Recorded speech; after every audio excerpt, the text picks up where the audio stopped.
guys. We are finishing up this quarter, and we're on the very last lesson. We've had two great units, two 6-week units, and we just finished up the story of Joseph and how to overcome obstacles in our lives. And I found that a really great study, and I hope you did too. However, now we're into just a special focus study, and it's called Ministry in the Face of Mental Illness. And the scripture is out of 2 Corinthians chapter 1, verses 2 through 7. Have you ever seen a church sign that said something like this? We're too blessed to be depressed. I want you to forgive my bluntness, but I think that's one of the stupidest, if that's a word, or most stupid things you can put on a church sign. What does that say? That says that mental illness, depression, anything that falls into that kind of category is something that you can control. You can just stop it. You can just get out of it. And I think most of us know that that's not the case. So as you go through your lesson and your lesson plan, think about asking some questions like, why is mental illness still such a taboo type subject? If you were to ask people in your class who has had the shingles, who has had a cold, who has had cancer, people are readily going to admit those kind of things. But if you ask who has had depression, who suffered from mental illness, very few people are going to actually admit to that. And so you might investigate that question as to why that is. Even in a safe environment like a Sunday school class, why people are still hesitant to admit those kind of things. I just finished up a study on Wednesday night by Dr. David Jeremiah entitled, What Are You Afraid Of? And one of the sessions happened to deal with being afraid of a mental breakdown. And so we looked at some causes of mental illness, and specifically depression, and looked at some causes of that. So I just want to share those with you, and maybe you can use these in your class to supplement the lesson material. The first of the 4 causes I want to look at now is a situational cause, and by that I mean something that happens externally to the person. It could be the loss of a job. It could be the death of a spouse, a loved one.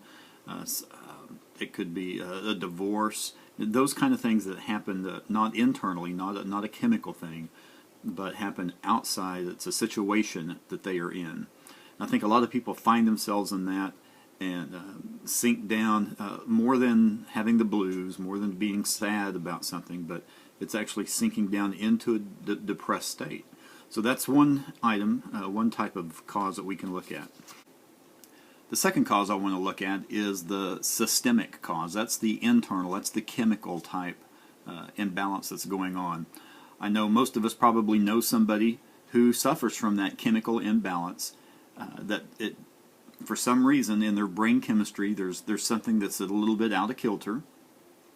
It doesn't make them bad people, of course.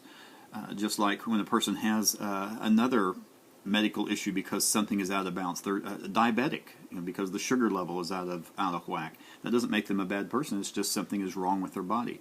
A similar thing here. There's a chemical imbalance in the brain, and it sometimes takes some pharmaceuticals to help get that back into balance. So we've got the chemical imbalance that falls under systemic, as well as just some physical issues. If you want to remember that we are interconnected beings, that we're holistic beings. We are spiritual, physical, mental, all these work together. And you may have, I know some people who have had heart surgery and afterwards have gone into kind of a depressed state because that major surgery does something to their bodies. So it's also part of the physical aspect of it. And there are also probably some ladies in our church who have suffered from postpartum depression, which of course is after the baby is born. A woman sometimes will fall into that depressed state because of the chemical imbalance or just the physical changes that have happened in that woman's body. I believe the third cause of depression, as we look at 4 specific causes today, is satanic. And this is one that I think a lot of people at least used to. I know there's probably some very fundamental people that still cling to this, that most mental illness, if not all, is a satanic issue. It's a demon possession issue, or those kind of things. But if you look at Job, look at the first chapter, specifically verses 6 through 12, we can see that that Satan was going to afflict Job, and God was going to allow that. And I think that might happen to some people, that Satan is actually attacking people, and that causes them to be depressed.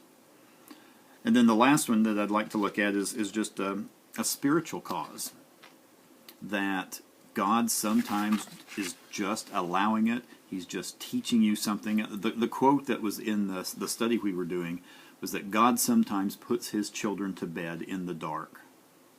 I thought that was a good quote, because sometimes God does, in order to teach us and to help us to grow, sometimes allows us to get into situations where we depend, or where we need to depend on him even more than we do on a day-to-day basis.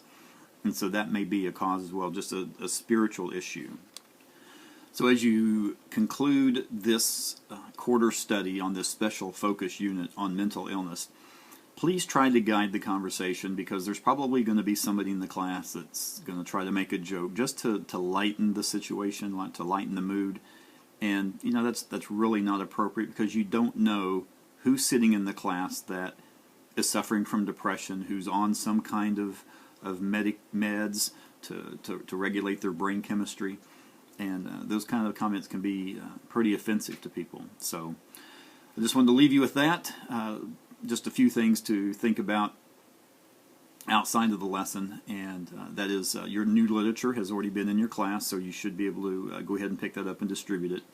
Leave your old literature in the class. We will collect that, and then that gets redistributed in our prison systems here in the Jefferson County area. Also, teachers, please mark on your calendars Monday, December the 8th, from 6:30 to 8. There's our annual Come and Go. It's our staff and Sunday School Appreciation goodie feast that Ruth and I like to put on every year in honor of you and in appreciation for you.